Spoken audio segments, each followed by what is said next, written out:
இதில் இந்த கொஸ்டினை பாருங்கள். The cardinality of a finite integral domain cannot be. குரூப்பை பொறுத்தளவில் கார்டினாலிட்டினா நம்பர் ஆஃப் எலமெண்ட்ஸ். குரூப்பை பொறுத்தளவில் நம்பர் ஆஃப் எலமெண்ட்ஸ்க்கு எந்த ரெஸ்ட்ரிக்ஷனும் கிடையாது. நம்ம என்ன நினைக்கிறோமோ அத்தனை எலமெண்ட் இருக்கிற மாதிரி ஒரு குரூப்பை வந்து ஃபார்ம் பண்ணிக்கலாம், ஒரு பிரச்சனையும் வராது. பட் இன்டெக்ரல் டொமைனில் அந்த பிரச்சனை இருக்குது. ஸோ எந்த ஆர்டர்லையும் இன்டெக்ரல் டொமைன் இருக்காது. அதான் இங்கே கார்டினாலிட்டின்னு சொல்லியிருக்காங்க. கார்டினாலிட்டி, ஆர்டர் எல்லாமே ஒரே அர்த்தம் தான். என்ன முக்கியமான ரிசல்ட் அப்படின்னா, அதுவும் ஃபைனைட்டுங்கிற வேர்டும் கொடுத்துட்டாங்க. ஃபைனைட் கொடுக்கலன்னா இன்ஃபினிட்டி இருக்கலான்னு அர்த்தம், வேற ஒன்றும் கிடையாது. இந்த ஃபைனைட்டுங்கிற வேர்டு இல்லாட்டியும் நீங்கள் இந்த கொஸ்டின் அப்படியே தான் அப்ரோச் பண்ணணும். ஒரு இன்டெக்ரல் டொமைனோட கார்டினாலிட்டி, ஆர்டர் அல்லது நம்பர் ஆஃப் எலமெண்ட்ஸ் எப்படி இருக்குன்னா, ஒன்று ப்ரைம் நம்பராக இருக்கணும் அல்லது ப்ரைம் பவராக இருக்கணும்.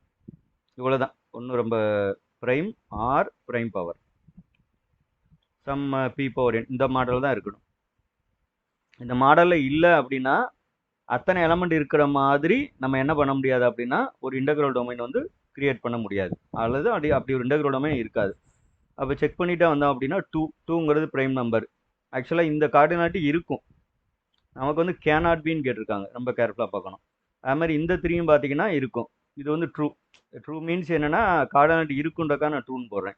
அது மாதிரி இந்த 5 பாருங்கள் ப்ரைம் நம்பர் இருக்கும். ஆனால் இந்த 6 பாருங்கள் ப்ரைம் நம்பரும் கிடையாது, ப்ரைம் பவரும் கிடையாது. அப்போ இதான் வந்து நமக்கு ஆன்சர். ஸோ ஆர்டர் 6 இருக்கிற மாதிரி நமக்கு எந்த இன்டெக்ரல் டொமைனும் இருக்காது. அப்போ பார்க்க வேண்டியது இந்த விஷயம் மட்டும்தான். Cardinality of an integral domain வந்து either prime or p power, prime power. P power என்ன மீன்ஸ் ப்ரைம் பவர் அப்படின்னு அர்த்தம். வேற எந்த ஆர்டர்லையும் இருக்காது. இந்த மாடலில் நம்ம கொஸ்டின் வந்து எதிர்பார்க்கலாம். இந்த நம்பரை மட்டும் தான் மாற்றி கொடுப்பாங்க. நமக்கு தெரிஞ்சுக்கிற வேண்டிய இதுன்னு பார்த்தீங்கன்னா ரொம்ப சிம்பிளாக இவ்வளோ தான், ஒன்றும் கஷ்டமான காரியம் கிடையாது. ரொம்ப சிம்பிளாக இவ்வளோ தான், ப்ரைம் ஆர் ப்ரைம் பவர் அப்படின்னு மட்டும் தெரிஞ்சுக்குங்க. இந்த நம்பரை மாற்றி கொடுப்பாங்க, சின்ன நம்பர் பெரிய நம்பர் அந்த மாதிரி கொடுப்பாங்க. ஸோ இதை மட்டும் செக் பண்ணால் போதும். இது ரிப்பீட்டடாக கேட்கக்கூடிய ஒரு மாடல், ஒரு டைப் இந்த கொஸ்டின் வந்து.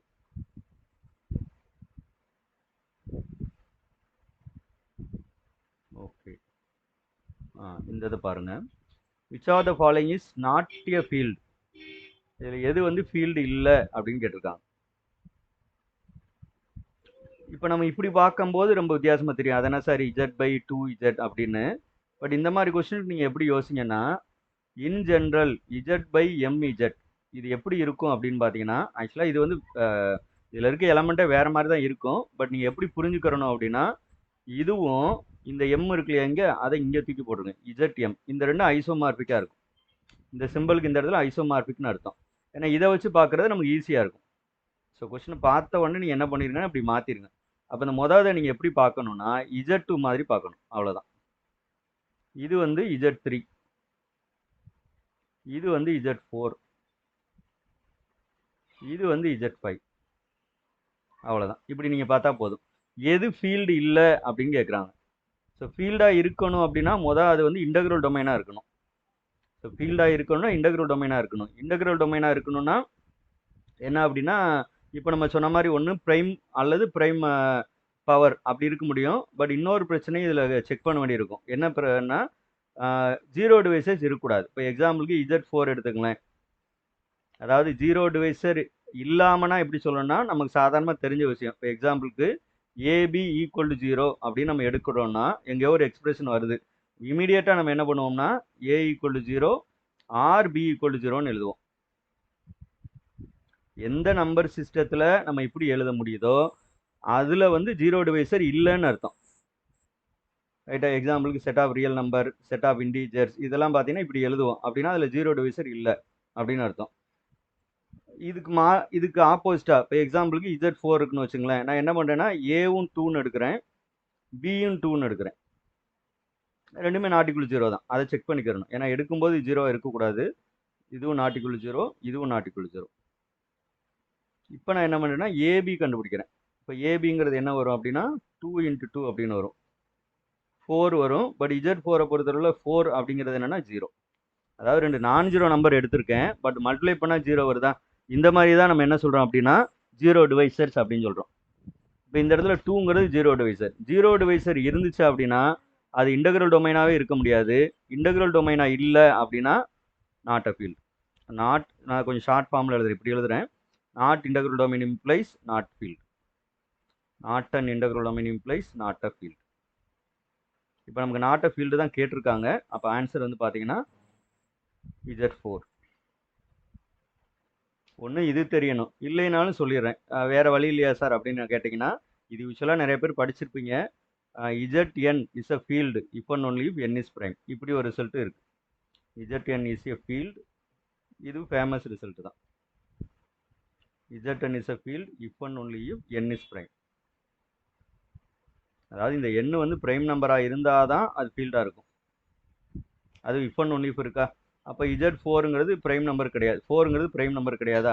உடனே என்ன பண்ணிடலாம், நாட் அ ஃபீல்டு அப்படின்னு இது பண்ணிடலாம். ஸோ ஏதாவது ஒரு வழியில் நம்ம ஆன்சர் வந்து கண்டுபிடிச்சிடணும், அவ்வளோதான்.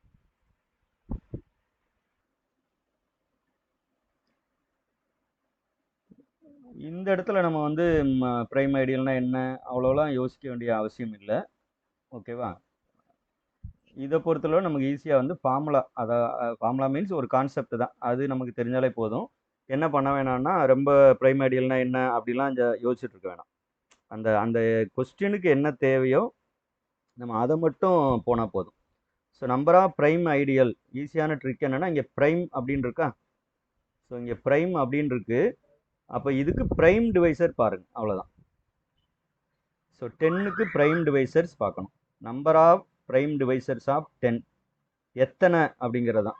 ஸோ 10 டிவைட் பண்ணக்கூடிய ப்ரைம் டிவைசர்ஸ் எத்தனை அப்படிங்கிறது தான் இதுக்கான ஆன்சர். அப்போ 10 இருக்குது அப்படின்னா 10 டிவைட் பண்ணக்கூடிய ப்ரைம் டிவைசஸ், ஆக்சுவலாக அது 2 × 5னா எழுத முடியும். இதில் 2 ஒரு ப்ரைம் நம்பர், 5 ஒரு ப்ரைம் நம்பர், அப்போ கவுண்ட் வந்து 2. அப்போ ஆப்ஷன் ஏ தான் correct. So number of prime ideals of Zn அப்படின்னு கொடுத்தாங்கன்னா number of prime divisors, prime அப்படின்னு வச்சுக்கோங்க, prime divisors of n, prime field. நம்ம இதை படிக்கும்போது என்ன பண்ணிடணும் அப்படின்னா, குரூப்பில் வந்து சிம்பிள் குரூப் அப்படின்னு வரும். சிம்பிள் குரூப் அப்படின்னா என்ன அர்த்தம்னா, எதை நம்ம சிம்பிள் குரூப் அப்படின்னு சொல்லுவோம்னா, அந்த குரூப்புக்கு ஒரு ப்ராப்பர் நார்மல் சப் குரூப் இருக்கக்கூடாது. நல்லா பார்த்துங்க, இருக்கக்கூடாது. No proper normal sub group.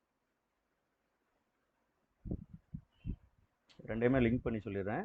இல்லை வேற எப்படி சொல்லலாம் அப்படின்னா, இந்த குரூப்புக்கு 2 நார்மல் சப் குரூப் தான் இருக்கும். அது என்னென்னா ஐடென்டிட்டி மட்டும் இருக்குது, அப்புறம் அந்த ஹோல் குரூப் அப்படின்னு சொல்லலாம். உங்களுக்கு அது ஈஸியாக இருந்தால் அதை ஃபாலோ பண்ணிக்கங்க.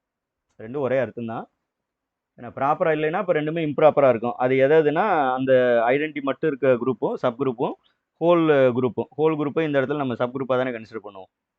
அதனால அப்படி வந்துடும். அப்போ இதே மாதிரி தான் இந்த ப்ரைம் ஃபீல்டு பார்க்கணும். பட் இந்த ப்ரைம் ஃபீல்டில் நார்மல் சப் குரூப் அதுக்கெலாம் போவேன்னா, எதை ப்ரைம் ஃபீல்டு அப்படின்னு சொல்லுவோம்னா, இதுக்கு ப்ராப்பர் சப் ஃபீல்டு இருக்கக்கூடாது, அவ்வளோதான். ஓகேவா? வேற எந்த கண்டிஷனும் நீங்கள் செக் பண்ண வேண்டியதில்லை. No proper subfield. அதாவது இந்த ஃபீல்டை கண்டெயின் பண்ணி இருக்கிற மாதிரி வேற ஃபீல்டு இருக்கக்கூடாது, சிம்பிளாக சொன்னால், அவ்வளோதான். அந்த மாதிரி சொல்லிட்டீங்கன்னா இந்த ஃபீல்டுக்கு ஒரு ஸ்பெஷல் நேம் கொடுக்குறோம், என்னன்னா ப்ரைம் ஃபீல்டு. எக்ஸாம்பிளுக்கு நான் கடைசி ஆப்ஷன்லேருந்து வரேன்னு வச்சுக்கோங்களேன், சின்னு எடுத்துக்கிறேன்னு வச்சுக்கோங்க. இதுதான் சி. ஓகேவா? இது சின்னா இது ஆறுங்கிறது ஃபீல்டு, இது உள்ளே தானே இருக்கும். அப்போ ப்ராப்பர் சொல்லிட்டேன். ப்ராப்பர்னா என்ன நினைக்கணும், ஃபைனைட் நினச்சிடக்கூடாது, சப்செட்டாக இருக்கணும், அவ்வளோதான். ப்ராப்பர் சப்செட்டாக இருக்கணும். அது உள்ளே இருக்கிறதும் ஃபீல்டாக இருந்துச்சுன்னா இந்த சி வந்து ப்ரைம் ஃபீல்டு கிடையாது. ஓகேவா? சரி, அப்போ ஆர் ப்ரைம் ஃபீல்டாக இருக்குமான்னு பார்த்தா, ஆருக்குள்ளே நான் என்ன எடுப்பேன்னா கியூ எடுத்துருவேன். கியூங்கிறது ஃபீல்டு, சப்ஃபீல்ட் ஆஃப் ஆர், அதாவது ப்ராப்பர் சப்ஃபீல்ட் ஆஃப் ஆர். அப்போ இதுவும் என்ன கிடையாது, நமக்கு கிடையாது, ஐ மீன் ப்ரைம் ஃபீல்டு கிடையாது. சரி, Z4 பார்ப்போம் அப்படின்னா, Z4ங்கிறது ஃபீல்டே கிடையாது முதல்ல, right? Zn is a field if and only if n is prime. But இங்கே இருக்கிற n வந்து 4, அது ப்ரைம் நம்பர் கிடையாது. அப்போ மீதி இருக்கிறது பார்த்தீங்க அப்படின்னா இது மட்டும்தான்.